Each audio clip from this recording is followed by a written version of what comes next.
I am a 34-year-old electrical engineer specializing in solar installations.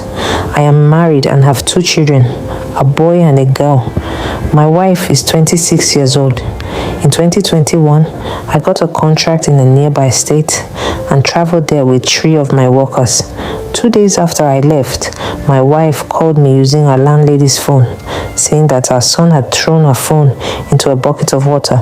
She told me I could reach her through the landlady's phone or the young lady who lives in the front of our compound. 3 days later, I received a call from a hotel where I had submitted a project quotation. They asked me to come and meet their director the next morning at 10 a.m. to collect a check so I could start the project. I didn't want any delays on that job, so I told them I was already in town. I tried to call my landlady to ask her to tell my wife to iron the clothes I wanted to wear.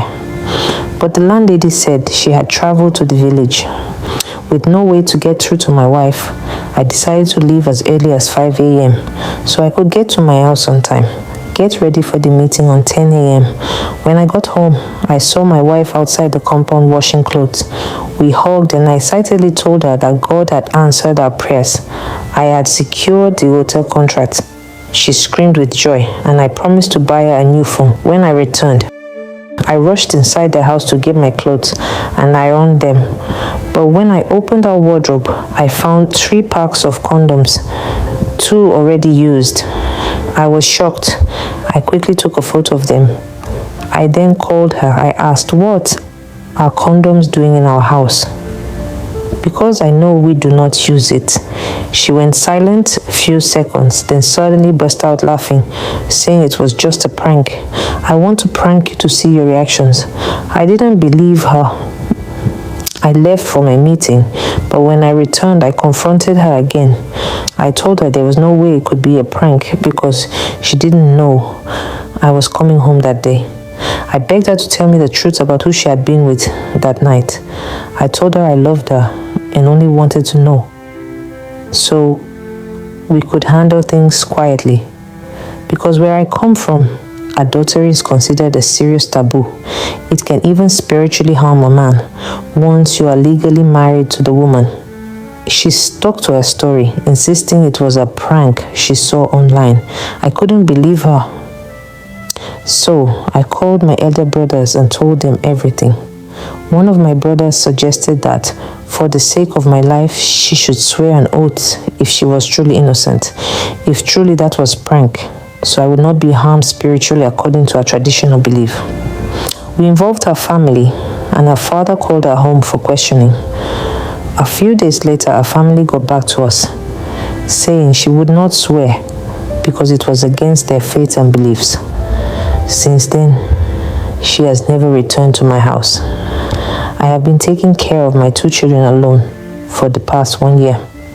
In our tradition, when a woman cheats and is caught, there is always a spiritual cleansing required before the marriage can continue.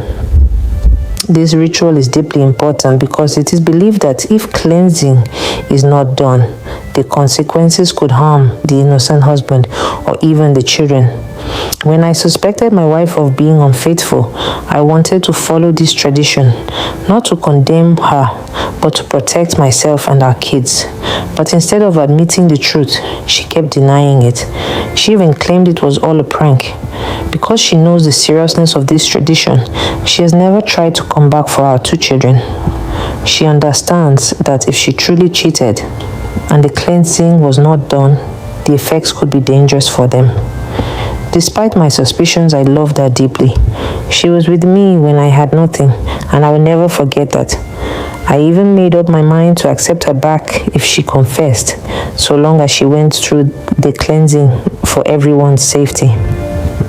But after 2 years of waiting for her honesty, I finally decided to move on. I entered a new relationship.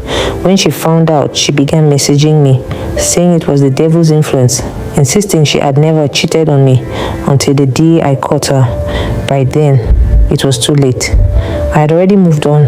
Today, I'm happily married again and blessed with 2 more children. But I do not like how my second wife is treating my first wife's kids in my absence. But because of fear of their life, I cannot leave them for their mom until she remarry or go for cleansing. Do not judge me or the tradition of my people. Let this story be an advice to unfaithful partners. You may cheat for your own reason, but it will keep on hurting innocent people.